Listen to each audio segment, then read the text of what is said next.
Good morning.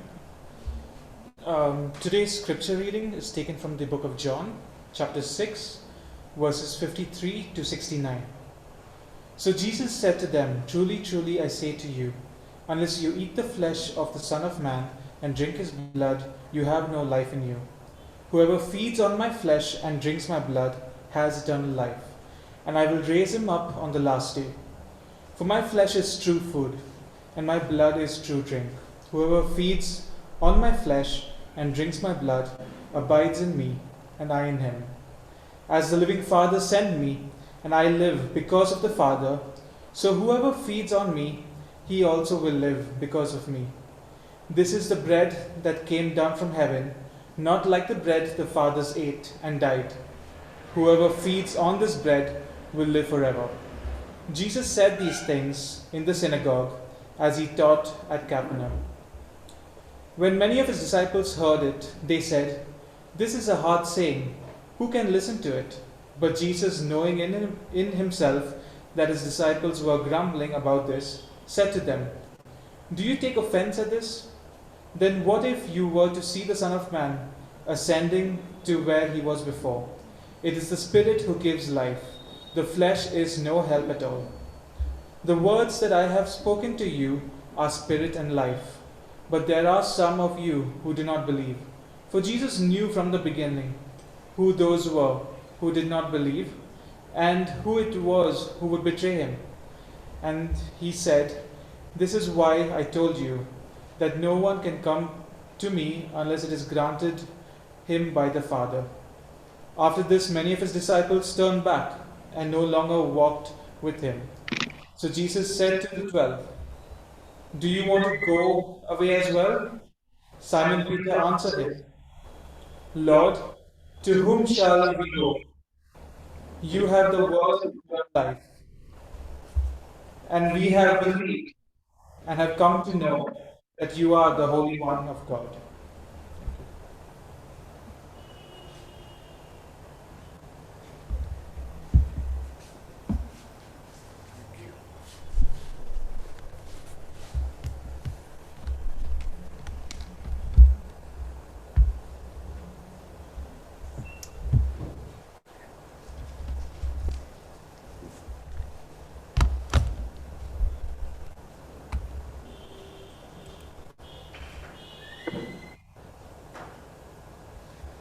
Okay, good morning. It's a joy once again to see each one that was in some way involved in either the worship time or reading the prayer, focusing on the fact that this is a special honor for God to uh,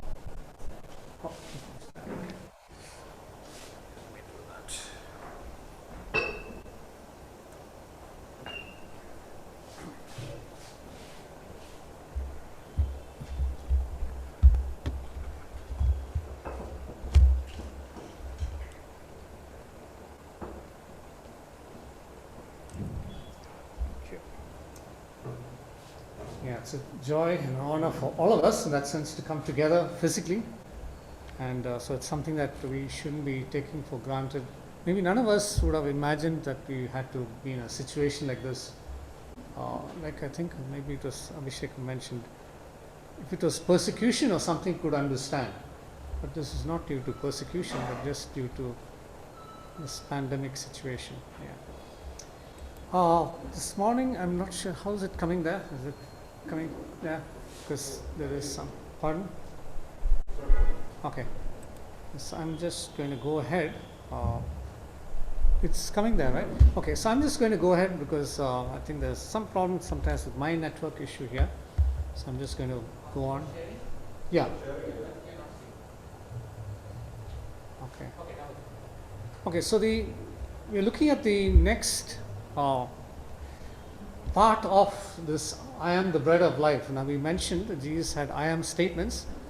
There are 7 of them. We are still in the first, and this first "I am" statement is in chapter 6, and there's a lot connected with that, and so that's why we have taken now, this is the 3rd week, we are still on this.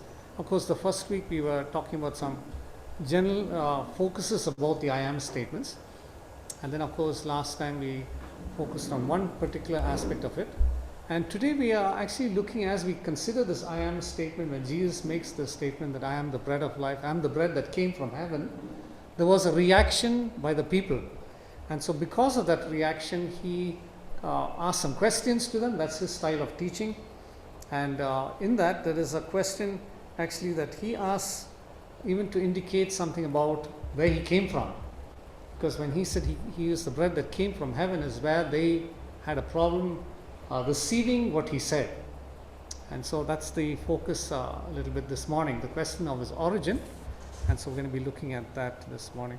Father, we just thank you for this opportunity as your children to come together, both online for those that are part of this gathering on their homes, and also for us that are physically gathering here.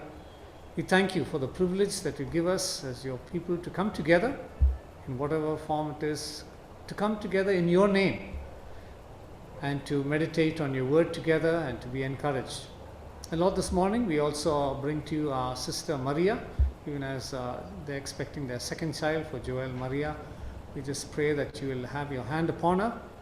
And even as she was initially supposed to be due sometime next month, but the doctor said the baby could come anytime, even this month. We commit her to you in a special way for health and strength, and even for the little one that is being developed within, and for Joel and Abigail and even Maria's parents that are here currently from Hyderabad to help out. May your blessing be upon each one of them. Thank you once again for this opportunity for us to gather here. We pray that even as we have come by faith, honoring your commitment to your instruction and commandment to meet together, we pray for those that are in the home context, continue to encourage them, and especially with the children, and maybe even those that may be unwell in some way, touch and heal. And for us that are physically gathered here, that we will continue to know your covering, your protection, and we will continue to be a blessing. And once again, we also commit the owner of this building to you and his family.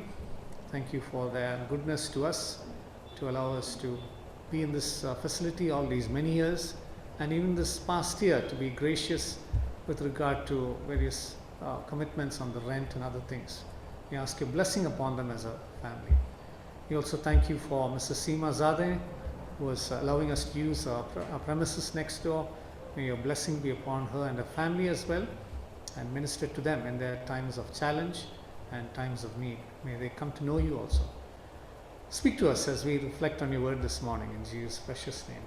Amen. Yeah, so I'm looking at this next part, and so I'm not sure the screen will be synchronized, what I'm seeing and what is being shown there. So the first screen that I have here is marked as bread in life. Now, when we talk about bread is something that satisfies our physical need, and so that's important for us to just have in mind. Okay, right, yeah. So, so the first statement that I have there is bread is something that satisfies satisfy our physical need. And I have a video. Maybe, unfortunately, we may not be able to show it for those that are online, but maybe after the service is over. It's not a spiritual video, but it's just an interesting video how bread is made in different countries. And I found it quite humorous and I was watching that. And that's finally the bread we eat in different countries. So maybe after the service is over, maybe with Brother Sandeep or Brother Albert's help, we'll get that project and we'll kind of try and see that here.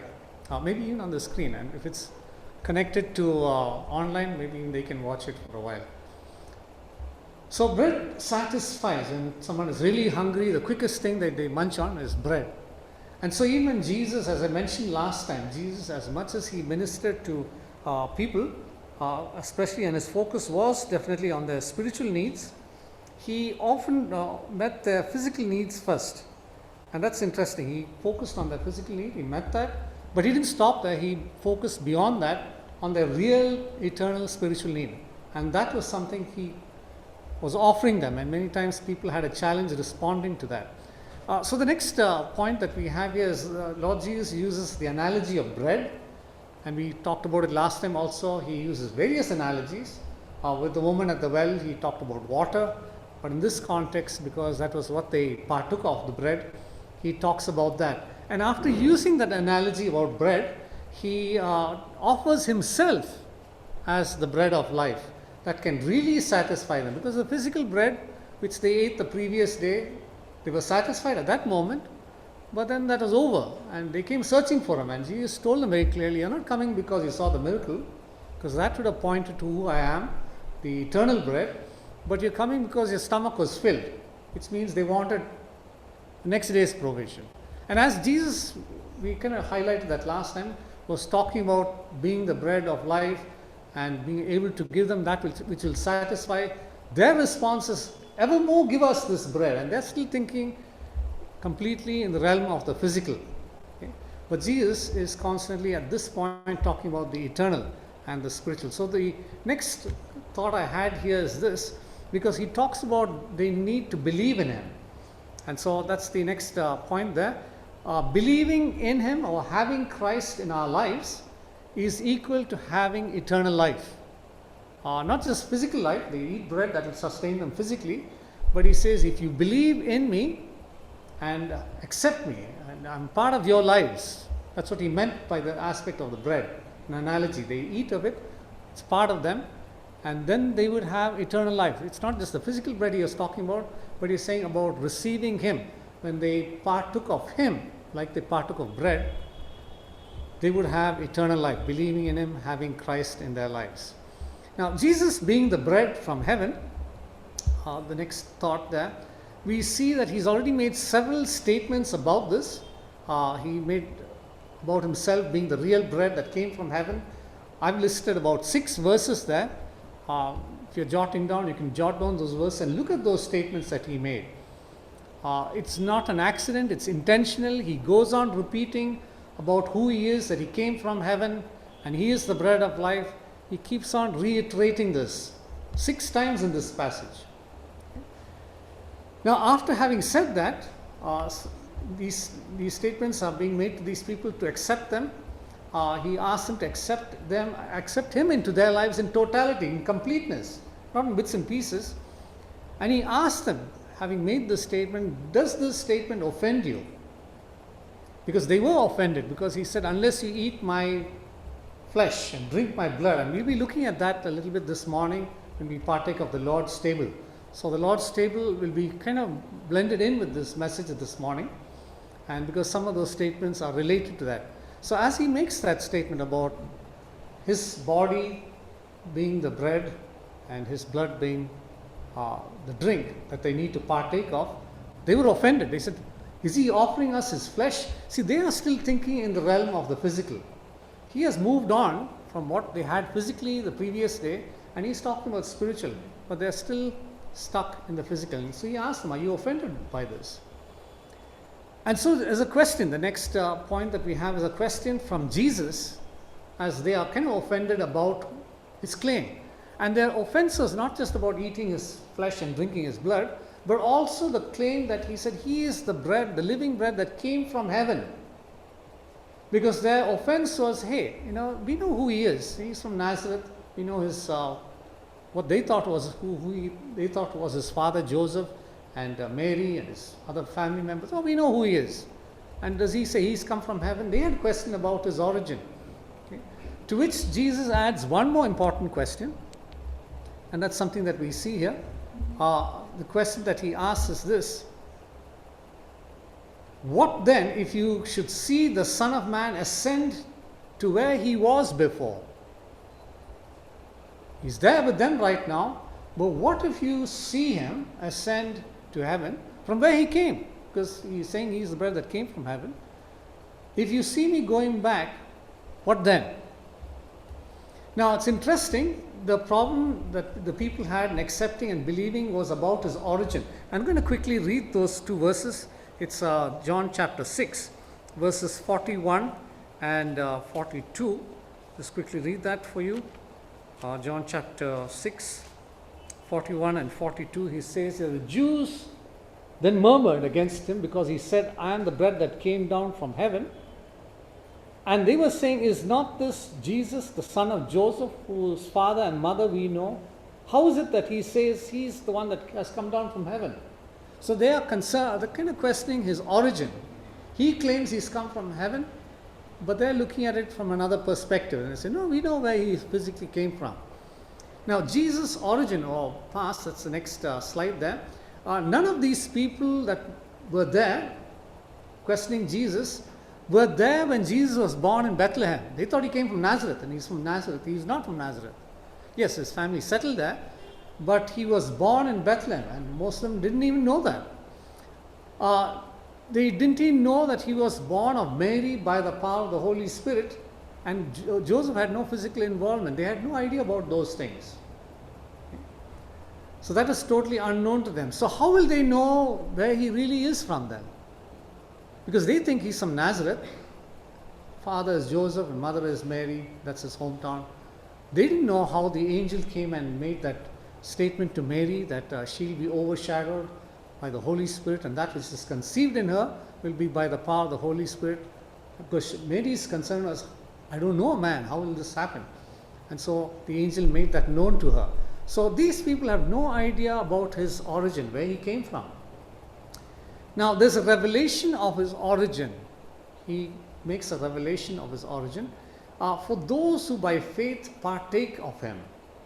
Now all of us, I believe, have put our trust in him. We have not seen him, at least those 12 disciples and those other people there, they were seeing him on a day-to-day basis.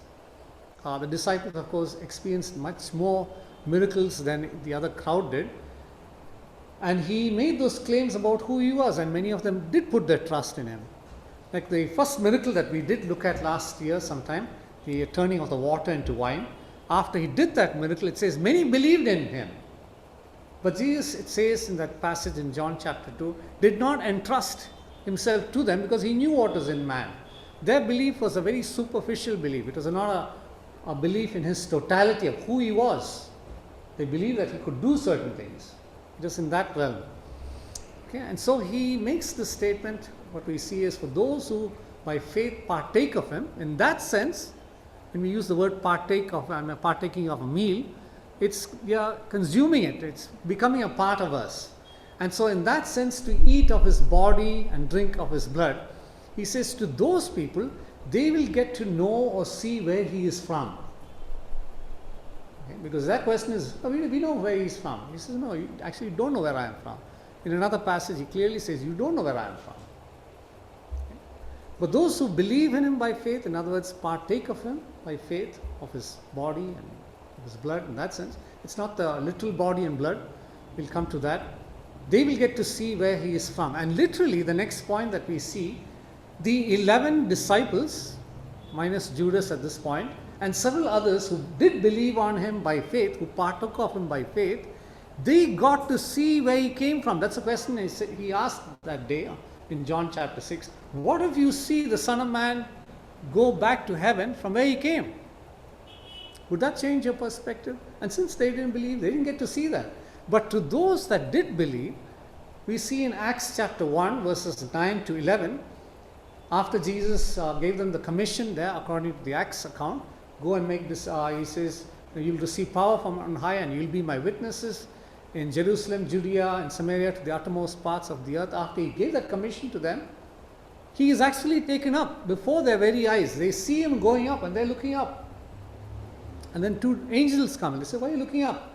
The same Jesus that went up will come back in like manner. So they saw him, these 11 and possibly quite a few others, they saw him go up back to where he came from. And for them who believed in him by faith, in that sense, to that moment about his origin, they saw a fulfillment of it. It strengthened their faith. And that's how God often does things for us. When we believe in him by faith, he causes at some stage in our lives what we believed in faith to be experienced even by sight. And that's a reality that God does. Not always, but sometimes. Okay? Now, Jesus' assessment of the people, what he saw, he says, but there are some of you, in verse 64 of John chapter 6, in this crowd that is there, questioning him and asking things, and to whom he is also teaching, he says, there are some among you that do not believe. Now, who are these some? When you think of it, I was kind of trying to figure out who are these who do not believe. There's a crowd there.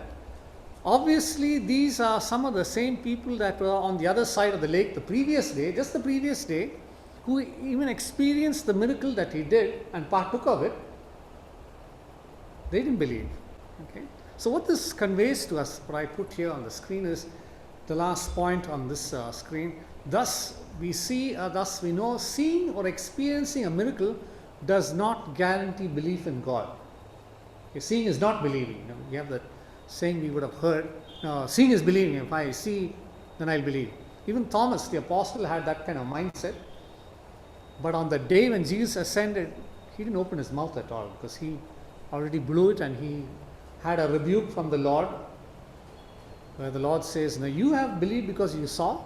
Blessed are those who have not seen and yet believe. And by God's grace, we are in the company of those people who have not seen but yet believe. Okay? And so seeing is not believing. For instance, I put a verse there, an additional cross reference. That's in another context. That's of the rich man and Lazarus in Luke 16 verse 31. They died, rich man died, Lazarus died, and this is not a parable, it's a real event. They were in Hades, and Lazarus was with Abraham, the rich man was in the other part of Hades, which was a place of torment, and there was communication going on. They were interacting with each other. And the rich man wanted his tongue to be cooled with some water, and he wants of all the people, that beggar, dirty beggar that sat at his gate, with his dirty finger to touch his mouth. Obviously now he knows that was not a dirty man, and he's not a dirty beggar, not a dirty finger. Even if whatever it is, that finger touches some water and gives him, he'll be relieved. And he says, can that happen, Father Abraham? Abraham said, no, we can't. No one can come from here to there and there to here. Not possible. Then the rich man's concern is what? His family on the earth. He says, Father Abraham, in that case, send Lazarus to the earth, because they know who Lazarus is. They saw him sitting outside our gate. Maybe when they see him now after he died, and they know he died, they will believe about this, and they will not come to where I am. And immediately Abraham says, they have Moses and the prophets, let them listen to that. Because even if they were to see someone rise from the dead, they will not believe. In all probability, they'll say, hey, maybe he really didn't die, he just disappeared from front of our gate, went to somebody else's gate. No food, he's come back here. They may have questioned that. We don't know. So there is no guarantee just by seeing some miracle that anyone is going to believe in God. In fact, God doesn't want people in that sense to believe in Him by seeing. He says He wants people to believe in Him by faith. For this is what pleases God. Those that believe in Him should believe in Him by faith. We know that from Hebrews chapter 11. Now the response of the people to this as we go on, we see, now we talked about this last time, we're not looking at that in today's text much, but just a reference back, we saw in verse 41 last week, the Jews murmured about Him when He said He was the bread that came down from heaven. When the manna came and Jesus talked about the manna and all, no problem. The moment He says, there's a bread that has come down from heaven, will give you life, no problem. The moment He said He is the bread, they had a problem. Right? And after that, and their offense to the things that Jesus stated, we come across one of the saddest verses in the Bible. Okay, this is my perspective. I think this is one of the saddest verses in the Bible, and it's in verse 66. Okay? This is a response to what has happened here. So in John 6:66, if you think of it, 666, no, I didn't plan that way, but that is what it is. You see in John 6:66, from that time, many of His disciples, not just the crowd, who are these people? Many of His disciples, they were learners of Him, they were followers. Okay, it's not talking about the 12 at this point, but because Jesus had many disciples. But it says, from that time forward, many of His disciples went back. What did they do? They left Him, moved away, walked away from Him, and walked with Him no more. In other words, stopped following Him, stopped seeking Him, stopped learning from Him. Who are these people? Disciples. And in all probability, some of these disciples would have also seen many of the miracles. Does that guarantee that they will go further and forward with him? Not really. So this is one of the saddest verses in the Bible, that some of his disciples, many of his disciples it says, they left and followed him no more. Now here's another thought I had. It's about the options that Jesus gives. When I think of Jesus as the master teacher, the ultimate disciple maker, he was not a manipulative sort of a leader. Okay? Very interesting. Verse 67, the Lord Jesus tells, as the master disciple maker, God Almighty in the flesh, I just mentioned, he never manipulates people into following him. Sometimes in our context these days, leadership, whatever area of leadership, secular, spiritual, we find even in some church circles, we find Christian leaders try to manipulate people into following them, doing what they want. That is not Jesus' style at all. Because what is Jesus' style? We see here, when some people left, he turned to the 12 and he makes a statement to them. He says, do you also want to go away? They have a choice. He's not forcing anyone to follow him. He's not arm twisting someone to kind of do what he wants. No, they have an absolute free will to make a choice to continue follow him or go their own way. He says, do you want to go away as well? And then Peter makes one of those profound declarations. To whom shall we go? To whom shall we go? You have the words of eternal life. Okay. Whom shall we go to? It's not just about the physical bread. He knew that this bread that came from heaven, whom they believed in him, in whom they had believed, would give them eternal life. And whatever he spoke were words of eternal life that built them up, strengthened them in their faith in him. Even in times where they wavered, because Peter himself wavered, we know that. But he knew that the one that had the words of life, even though he may waver, is the Lord Jesus Christ. And his words are like rock, can be depended on. Okay? So that's the admonition. So as we close this morning on this part of the message, we will straightway kind of slowly move into the Lord's table. But just before we do that, as we think of this, where are we in our context? Are we those that recognize the one that we have believed in? He is the one that has words of eternal life. And do we want those words on a regular basis to strengthen us? Yes, we have eternal life by faith, that one day we will be in his presence. But even as we continue to live on the earth, there is an experiential part that we need to continue to grow in our sanctification and have those words of eternal life strengthening us. Do we recognize that he has the words of eternal life, or do we just, like the other disciples, just go away and look for other options to satisfy us, maybe even emotionally or mentally? Yeah, physically, of course, there are other provisions, but even emotionally or spiritually or mentally, do we look for other sources? Or do we recognize that he is the only one that can truly satisfy us? Okay. And so that's something for us to reflect on.